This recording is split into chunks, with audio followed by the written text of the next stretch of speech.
Hello everyone. Today we will discuss in our class two questions. First one is prove that root 3 is irrational and second one prove that 5 minus root 3 is irrational. Both these questions we will be solving by using the theory of contradiction. Now what is this theory of contradiction is we will state the opposite to be true. Say for example for the first question they said root 3 is irrational. So what is the opposite of it? We will assume that root 3 is rational. Also, we know that if we say any number to be rational, we know by the property or the definition of rational numbers, any rational numbers can be expressed in the form a by b, where a and b are integers and b not equal to 0. Also, we can assume that a by b, they are co-prime numbers. Now, what do you mean by co-prime numbers? Okay, now co-prime numbers are numbers that do not have a common factor more than 1. Say for example, 2 by 3. When I take 2 by 3, they do not have a common factor other than 1. Let's take another example, 5 by 10. 5 by 10, they are not co-prime numbers because they have 1 as a common factor and also they do have 5 also as a co-prime number, 5 also as their common factor. So we cannot take 5 by 10 as co-prime numbers. So this is what is meant by co-prime numbers. So let me just cancel this. This is not co-prime. 2 by 3 is co-prime. So we are assuming our root 3 to be rational and we expressed it in the form a by b where a and b are integers. Denominator is not equal to 0. Also we made the assumption that a and b are co-prime. Now let's square this number on both the sides. Root 3 the whole square is 3 and a by b the whole square is a square by b square. Now let me just cross multiply these two terms. So 3 can be written as 3 by 1. So b square will go over here. So I can write 3b square is equal to a square. Also from this, if I divide by 3 on both the sides, I can write b square is equal to a square by 3. Now let this be our first equation. Now how do we interpret this equation is, when I wrote b squared is equal to a square by 3, it means when I'm dividing a square by 3, I got the answer as equal to b square. When I divided a square by 3, I got the answer as equal to b square. So what can I write as a conclusion to it? A square is divisible by 3, right? So we got a square is divisible by 3. We also have this theorem which states that if a square is divisible by any prime number p, then a is also divisible by the same prime number. So here we got a square is divisible by 3, which is a prime number. Hence we can also write that a is divisible by the same prime number 3. Okay, so we got a is divisible by 3. Now let's go back to the basics of division. I know that 10 is divisible by 2. Okay, so I know 2 times 5 is equal to 10 and hence it is equal to 0. Now, how do I get this 10 back, which is my dividend is 2 times 5. The divisor times the quotient will give me my dividend. So here what do we have? A is divisible by 3. So let's apply the same principle over here. A is divisible by 3. It means what? When you multiply 3 with some number, you get your a, and hence when you do a minus a, you're going to get answer as equal to 0. Do we know which number it is? Since we don't know which number it is, let me take it to be c, where c is any integer. So it means, how do I get a? Like how did we get 10 over here? 2 times 5 is going to give us 10. So 3 times c is going to give us the answer as equal to a. Hence I can write a is equal to 3c.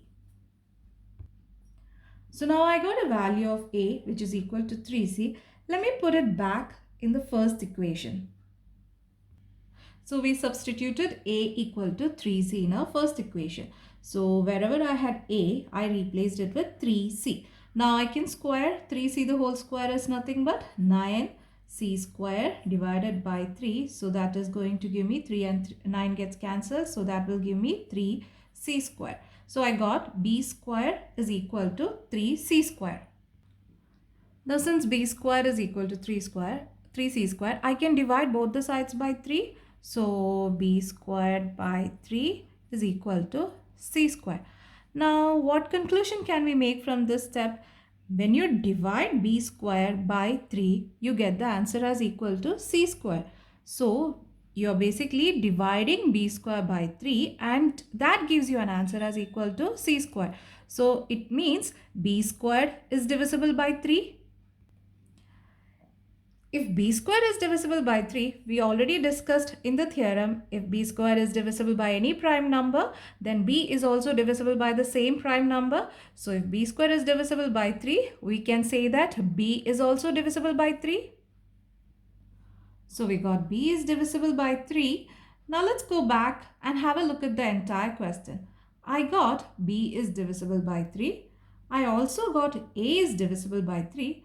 But we stated in the beginning that a and b are co-prime. A and b are co-prime means they both will be having only one common factor and that is equal to 1.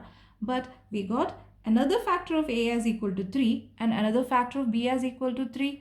So it means a and b are not co-prime.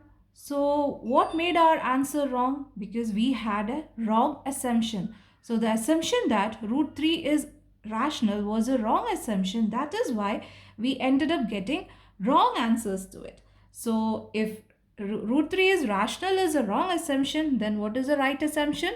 Root 3 is irrational. Hence we can say root 3 is irrational. Hence we proved our result by using the theory of contradiction that root 3 is irrational. Now we will go to the next question. So our next question is prove that 5 minus root 3 is irrational. Now this question also we will be solving by using the principle of contradiction.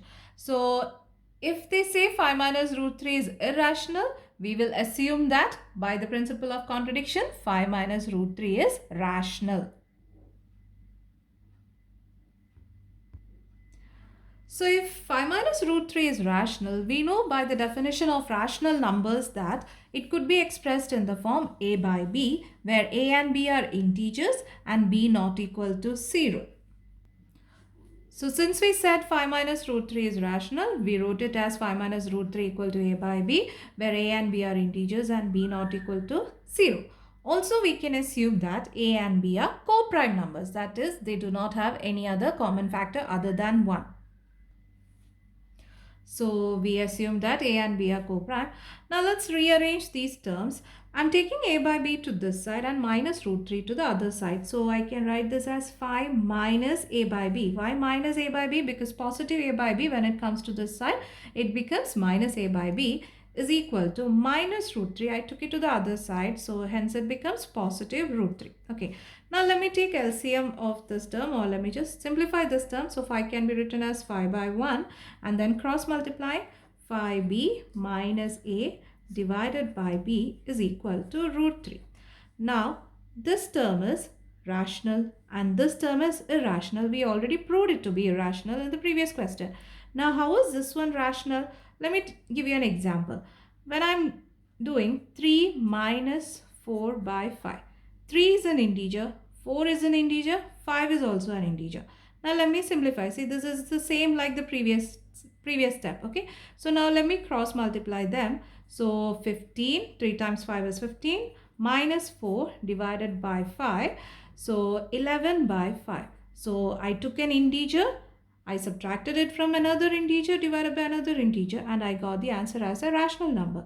So we can say this side is rational, and we already proved that root 3 is irrational. Okay, now is it possible? A rational number, can it be equated to irrational number? No. So why did this happen? It happened because our assumption was wrong. What was our assumption? Our assumption was 5 minus root 3 is rational, which is wrong. If 5 minus root 3 is rational is wrong, then the correct answer is 5 minus root 3 is irrational. So hence we got that. Hence we proved that 5 minus root 3 is irrational.